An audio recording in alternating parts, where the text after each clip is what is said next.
Views and opinions expressed may not reflect those of the Allen County Public Library, Access Fort Wayne, and or any other supporting groups. If you are interested in producing your own programs for Access Fort Wayne, you can contact us at 260-421-1250.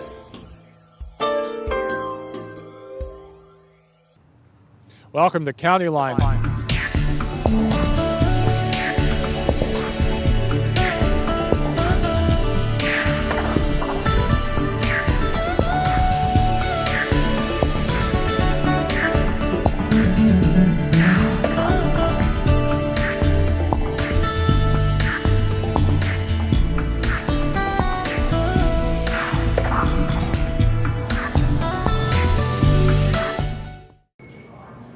Hi everyone, I'm Mike Green, Public Information Officer in the Allen County Commissioner's Office, and welcome to Countyline, the program that features news and information about your Allen County government.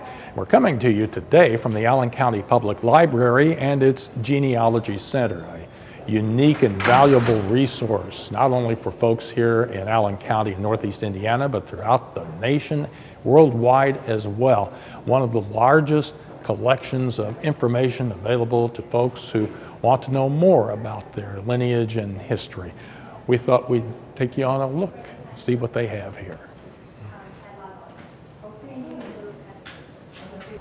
And we're joined now by Kurt Witcher, who's the head of the genealogical department here at the Allen County Public Library. Thanks for taking time to be with us, Kurt. Thank you. Good morning. First question is, how did the public library in Allen County, Indiana, gain such a reputation, not just in the state, not just in the nation, but worldwide for its genealogy department? I think there are really three factors. One, we have to really give a lot of credit to the person for whom the department is technically named, Fred Reynolds, who was library director from 60 to 80.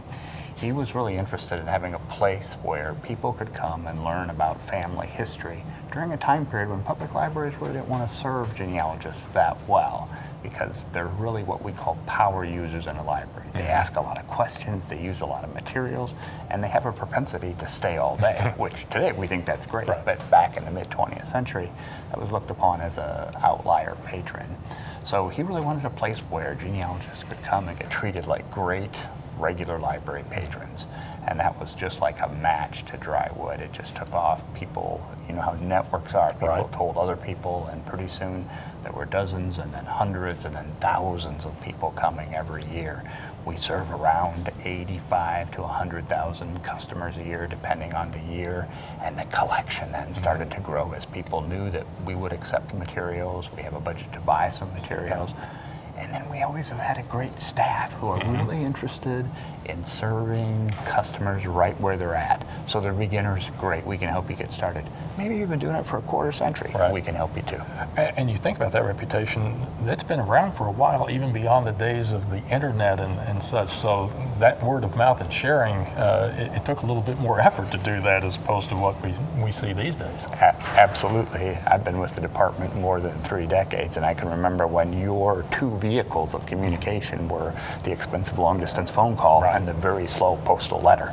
And today, we have It's the advantage of instantaneous, absolutely.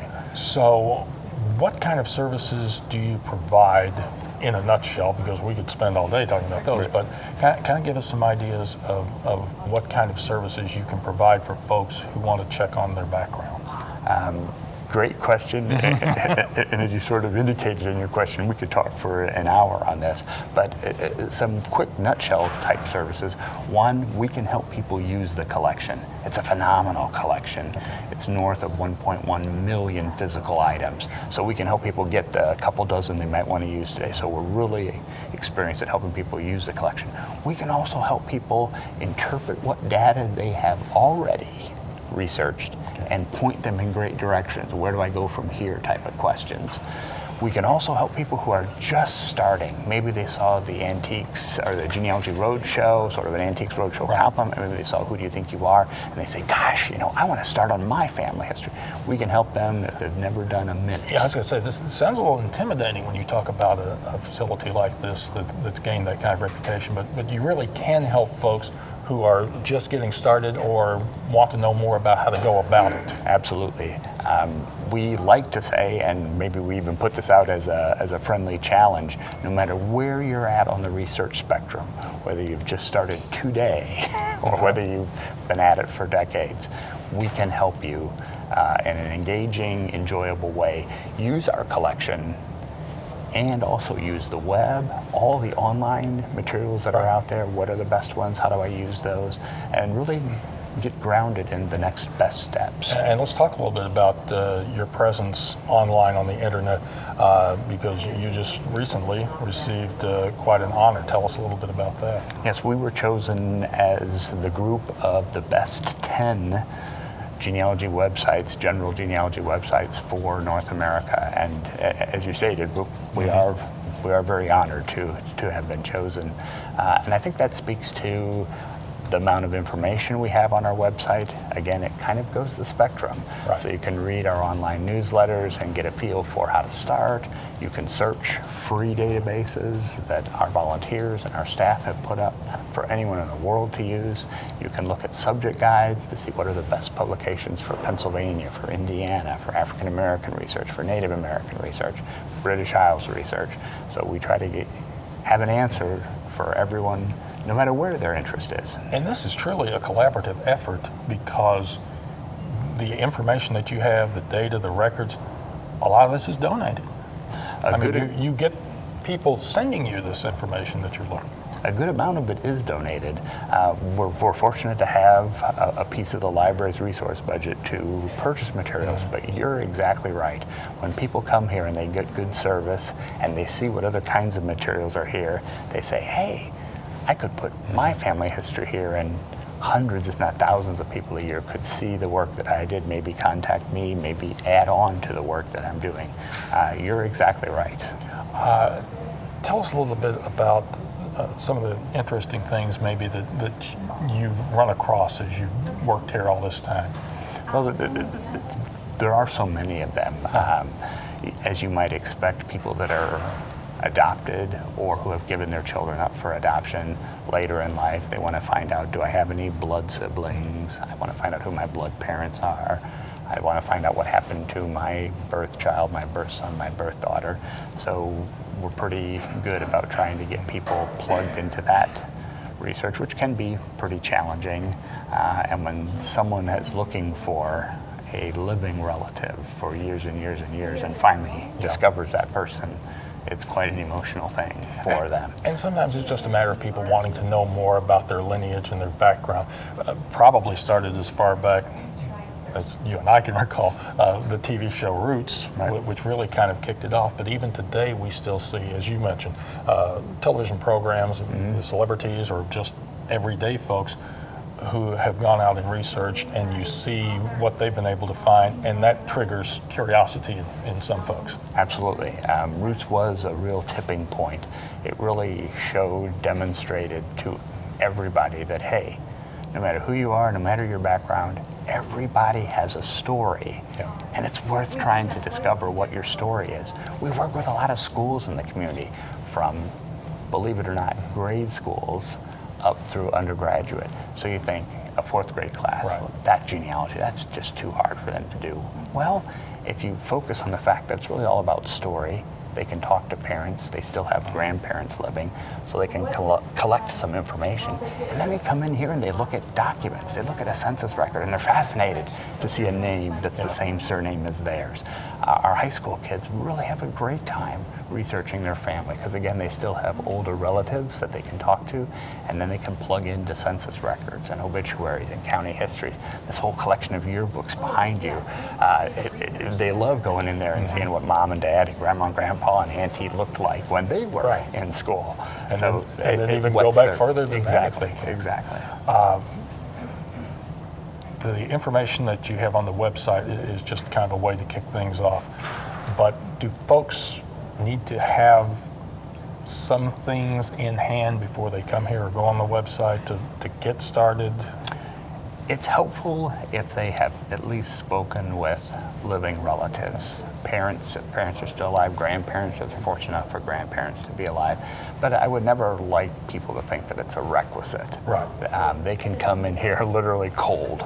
Like they can be driving down the street and say, I'm going to turn here. I heard about this library. I'm going to go to the Genealogy Center. I'm here. Let's just stop in Right, and see if right. we can find great-grandpa and great-grandma. Right. And what we've been fortunate to do, and it's a big point with us, is if it requires 35 minutes for us to sit down at a computer terminal with you, we'll do that because we want you to have a positive experience because it really is rewarding to explore your family history. And you have trained staff Yes, we do. that know the ins and outs and where to go and where to find things. Exactly. That's very helpful. Exactly, absolutely.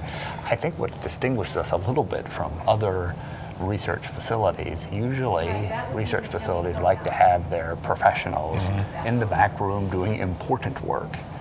Here, we have our professionals right out on the front line because we want your first experience to be a premium experience. We want you to engage with someone who knows what they're talking about and can help you use the collection. And you're demonstrating that to folks from all four corners of the world because we know you've hosted a number of different conferences to show everybody else what we've been able to do here. Absolutely, and that's always fascinating. In fact, the State Genealogical Society really so much enjoys this space that it's sort of their conference posture that every other year they will meet in Fort Wayne because of the great facilities of the Grand Wayne Center and because of this outstanding collection.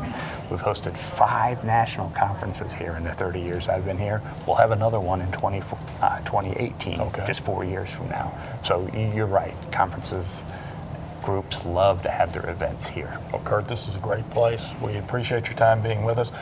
For folks who might be interested in checking things out online, what's your website address? Real easy, genealogycenter, no space, .org. Genealogycenter.org. Put that in your browser, boom, you'll be right there. There's even a place on the website to send an email. Say, wow, found this. Where do I start? What do I do? Or just send us an email saying, where do I start? Okay. Well, great. Thanks again for your time. We appreciate it. Thank you. If you get an opportunity, the Genealogy Center is located on the 2nd floor of the Allen County Public Library on the east side of the building. Come on up, take a look around. Who knows what you're liable to find. Well, on past County Line programs, we've talked to you about the Pufferbelly Trail, a system that will include, when it's finished, more than 80 miles covering 4 counties here in northeast Indiana, Allen County right in the middle of things. The trail is being built in sections, and the newest section that's getting ready to be constructed will extend from DuPont to Carroll Road. A special groundbreaking ceremony was held recently to celebrate the start of construction, and we were at that ceremony. We really want to distinguish ourselves as a primary area in northeast Indiana. The only way to do that is to begin connecting ourselves to other communities. So ultimately, as many of you know, our plan is to have this trail system, the Pufferbelly Trail, going from Angola, Indiana, all the way down to Bluffton. And this is the beginning of that. And I've talked to the mayors of both cities, and they're anxious. I'm not sure they're going to be in office by the time we get done, but they're anxious about us connecting our communities because we truly are trying to address a lot of our needs and our wants and our desires from a regional perspective. So this will contribute undoubtedly to regional growth. Also, I think it's a major contribution towards economic development. You know, we ask a lot of employers to consider Fort Wayne, and it's more than just the economic incentives from a financial perspective that they're asking for. It's quality of life. And a part of that good quality of life is being able to offer their employees, our future citizens, ways that they can recreate other than going to parks. They want to be able to go close to their home, visit their neighbors, all with a network of trails. So they can bicycle, they can walk, they can run, and they can get together with others and enjoy what the trails have to offer. On behalf of the Board of Commissioners, we want to tell you that we fully support the system of trails. It's been a long time, a long relationship before the merging towards the bigger goal here of combining several organizations, but we've been very pleased to be part of that. As Mayor Henry said, it's one of those things that is an economic development driver, in that we want to have all the amenities for individuals when they come to Fort Wayne, that their health, their safety, the opportunities to connect with each other, that it's really important to have trails, opportunities for health and connectivity. It's a phenomenal thing to have as a city, as a county, and as a region. It's been a long, difficult pathway, if you will. There's been some obstacles. It's not necessarily been easy for this organization and for whether it's the city or the county to make sure that we get the land acquisition, but through partners with the state, different organizations merging together of the trail system, we're getting there. And hopefully we'll be able to come up with a few more ideas, as well as with the Allen County Highway Department helping to make sure, as we increase our roadways and connectivity with projects of road improvement, that we get the trails also incorporated. So from that standpoint, we're very pleased to be part of that, and I'd like to commend my partner in crime over here, Commissioner Peters, for being part of this as well, and Commissioner Bloom, but also for those of you who also belong to the Parkview Y, as I am one of those members as well. So I'm glad the bird has been taken care of. That's all I gotta say. But on to the festivities, and thank you, and we look forward to the movement forward to the state line through Angola. On behalf of the Governor Pence, as well as my director, Cameron Clark with the DNR, it's good to be a part of another trail, a piece-by-piece movement that we have around the state. One of the goals we set almost 10 years ago is to try to have a trail within 15 minutes or 7.5 miles of everyone in the state. And actually we've basically met that goal. At like 99% of the state has that opportunity. And now we're actually have reduced that circle per se, that we're trying to be within 5 miles or 10 minutes of everyone in the state. So this action project, we administer a fund called the Recreational Trails Program. It's a federal money. It's 80-20 monies that we use to do just what we're trying to do here today. So it's great to participate fiscally, as well as knowing all the good that trails do. And I've been doing this for over 20 years. And the idea of trails it took a while to catch on. Actually, Fort Wayne had one of the first trail systems in the River Greenway system, but it has grown and it's much easier to do, and it's just great to be able to participate in a local community's action to make trails a happening. 1, 2, 3. Don't stop. Right. And now we're with Lori Rose, the Executive Director of Fort Wayne Trails, after the ceremonial groundbreaking. And I know this has been a day you have looked forward to. It has. The Pufferbelly Trail has been in the works for 10 years now. So to see another section coming to fruition, we're actually doubling the existing mileage because we only have 1 mile so far. So it's incredible. It's emotional actually to see the people using this section of trail, people of all ages, all ability levels, from all parts of the community, coming out, waving at each other, having that human interaction. It makes the people in Fort Wayne and Allen County care even more about each other. So it's an incredible thing to see that we're able to extend the Pufferbelly Trail to serve that many more people in Allen County. Well, let's talk about this specific stretch that we broke ground for today. Kind of describe what that is. The stretch that we broke ground for today along the Pufferbelly Trail will extend from DuPont Road up to Carroll. It's 1.25 miles. It will traverse through a highly residential, densely residential area. So it will serve several thousands of people who will be able to access the trail through their neighborhoods. And the Pufferbelly vision does not stop there. We're working really hard to extend the trail into downtown Fort Wayne, to the Glenbrook Square area, where so many employers are located, to the zoo, all the downtown destinations, and then north into the county, all the way up to Angola.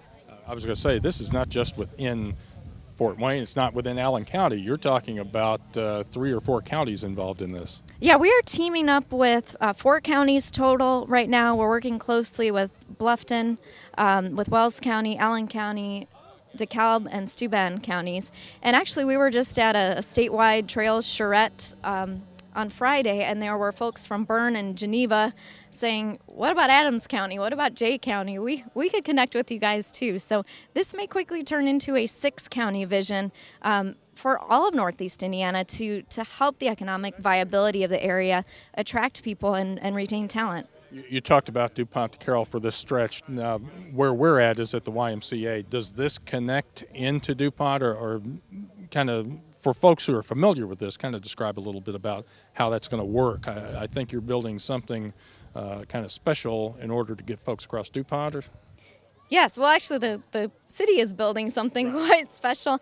This all does tie together. So where we're standing is the Solomon Farm Loop Trail. It's about 1.6 miles around. And this area is right next to the Pufferbelly Trail, so you can just hop right over and connect on the Pufferbelly Trail. This is right now our most heavily used area of the Fort Wayne trails. And what's happening with DuPont Road is it's part of a city road improvement project where, because there is so much bike and pedestrian traffic in this area, and we know it will increase, the city, as part of that road project, is able to build a below-grade crossing so that pedestrians can get directly to the YMCA, to the rest of the Pufferbelly Trail, without crossing the busy DuPont Road. So that's set to happen, I believe, 2017. So that will eventually be here. I know you like to talk about this a lot, and feel free to talk as much as you want about all of the assistance and help that Fort Wayne Trails has been getting to make this happen.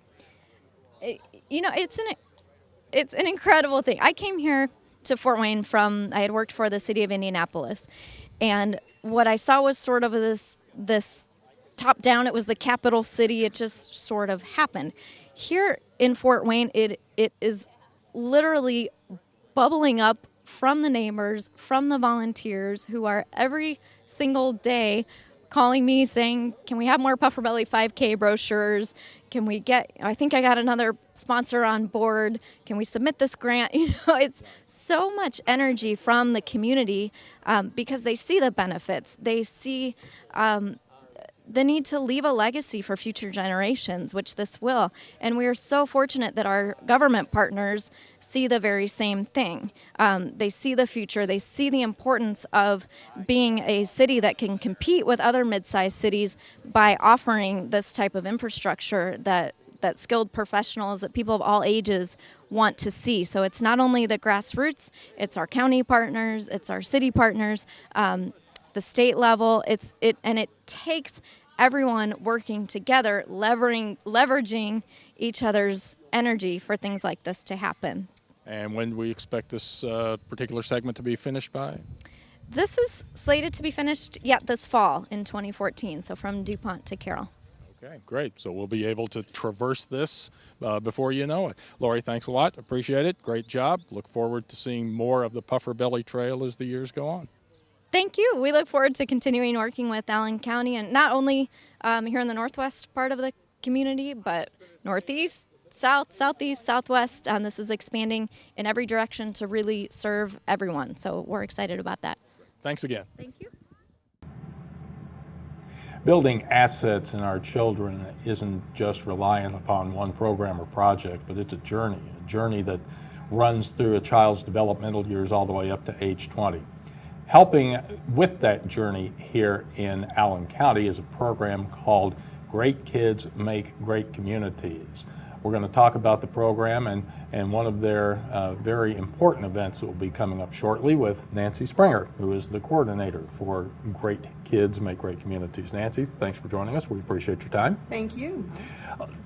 Give us a little background on how this program got started here in Allen County.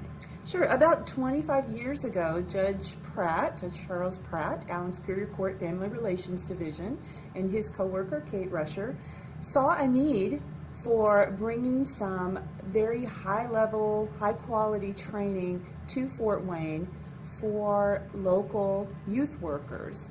They understood that many agencies and organizations did not have a lot of money in their training budgets, and many of the staff that these agencies had did not get to travel outside of our county and receive some of that training. So they wanted to bring some nationally known speakers, some really hot button topics here to Fort Wayne, and to provide that training to those youth workers. So that was 25 years ago, and we are coming up on our 25th Conference on Youth.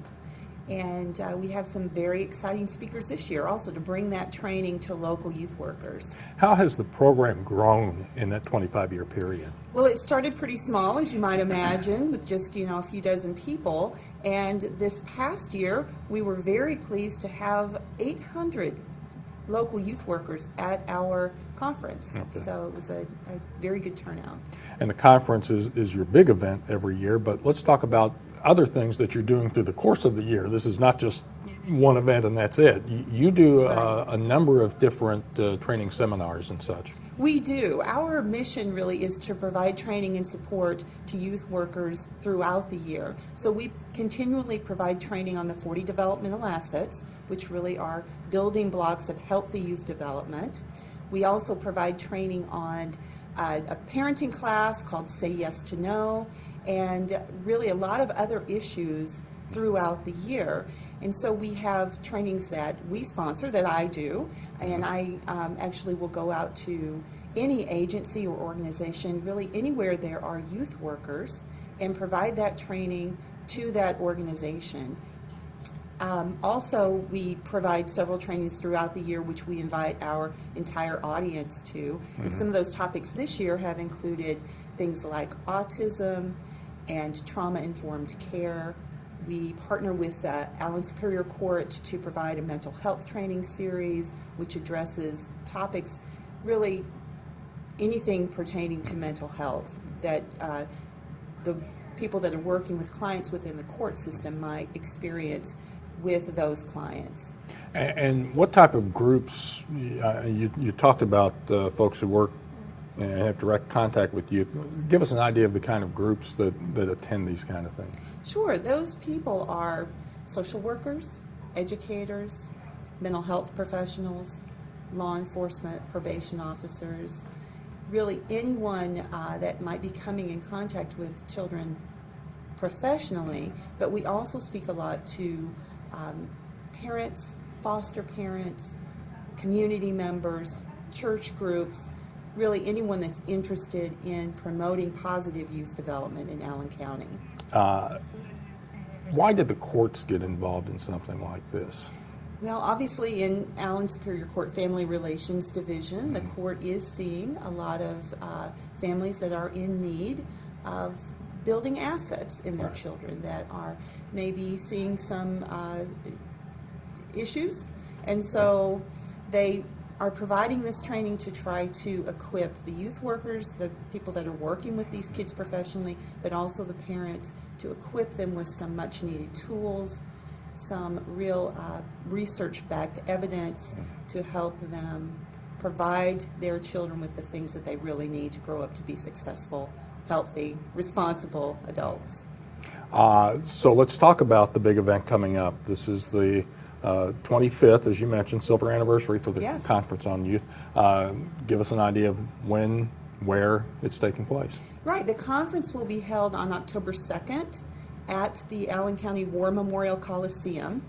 And we're very happy to be at the Coliseum. They have a terrific staff and have just done a great job with helping us with this event in the last few years. And this is open to the general public? It is open to the general public, and we are funded in part by the Follinger Foundation, and that funding, both for our organization and the training that we offer throughout the year and for the conference, really allows us to provide that conference to anyone who wants to attend at a very low cost. So the cost is $35 for the day. That includes a continental breakfast, a buffet lunch. It includes all the materials that they'll need for the day. We have, as part of the conference, a service provider fair, so they can get to know some of the local service providers. We also have a bookstore, so they will be able to purchase some of the books that are that some of our speakers have written. And we just have a lot of networking opportunities. And this year we have some terrific speakers that I think people are going to be interested in. I was going to say it's a one-day conference, but it's a full day. It's packed. Tell us about some of the folks you have coming in. One in particular, I think people will recognize the name and face. Yes, they should recognize Judge Glenda Hatchett, who was for many years on television with the Judge Hatchett show. And she also was a juvenile court judge for many years. And so she draws on that experience in her presentations. She's also been, for the last several years, a national spokesperson for CASA, which is Court Appointed Special Advocates. And that's an important organization and group that works with in conjunction with the court system. Right. They work very closely with the court system, and we are actually offering a special part of the day for those CASA volunteers and workers, a meet and greet with Judge Hatchett in the morning. So we're very happy to be doing that. Who are some of the other folks that you'll have coming in and the topics they'll be talking about? Sure. Well, the Search Institute is the organization that came up with the 40 developmental assets, and this is actually the 25th anniversary of the developmental assets. And so in recognizing that, we have invited Kent Pickell, who is the CEO of Search Institute, to come and talk to us. And so he'll be talking to us about those developmental relationships that are very important to children as they grow up. And then we also have Catherine Steiner Adair. She's the author of a book called The Big Disconnect, and it's all about children, families, and technology. And it's not that technology is a good thing or a bad thing, but that technology is very powerful, and kids are exposed to a lot of it. And so what does that mean for children and families? So I think that that's an author that someone will be, most people will be very interested in hearing from. We also have Dr. Peter Leone. He is an expert in juvenile justice issues as they relate to learning disabilities. So he'll be talking to our audience a lot about literacy and how learning disabilities and literacy might affect a child's likelihood of becoming involved in the court system. Very important topic for us these days. We have Dr. Leonard Sachs, who has written several books on youth development. He's also a medical doctor, and so he'll be talking about a couple of different things. Resiliency in children. He's written several books about why gender matters in education, different issues that girls and boys are facing. And then he'll also be talking to us about the medicalization of misbehavior. So we are seeing more and more children who are being diagnosed with disorders that require medication, and he'll be talking about some of those issues. Important topics for folks who deal with children on a regular basis. And again, this is open to the public. Is there a deadline as far as the registration is concerned? We ask that people register by September 22nd, and up until that time you can register without a late fee. And so that fee is $35. There is an online registration, but it's absolutely fine to fill out a paper form and send in your check. And again, when is this going to be? It's going to be October 2nd. Okay, which is a Thursday? Okay. It's a Thursday. And it starts at, with breakfast, but right. starts We about... have registration beginning at 7:15, and then the conference actually begins at 8 o'clock and ends by 4:30. Okay, so if you are an individual who deals with children on a regular basis, if your organization or agency does, this would be something that's well worth your time and money to be a part of and to learn from. Nancy, thanks so much for being with us. We appreciate it, telling us about the Great Kids program here in Allen County. We wish you continued success, and we hope folks who have the opportunity will make it out to the 25th Conference on Youth here in Fort Wayne. And that concludes another edition of County Line. Just to remind you, Allen County Info has its very own YouTube channel. That's where we put our County Line programs past and present so that you can find them and view them at your leisure. We also put our programs on our video on demand website that we share with the City of Fort Wayne and our friends at the Allen County Public Library.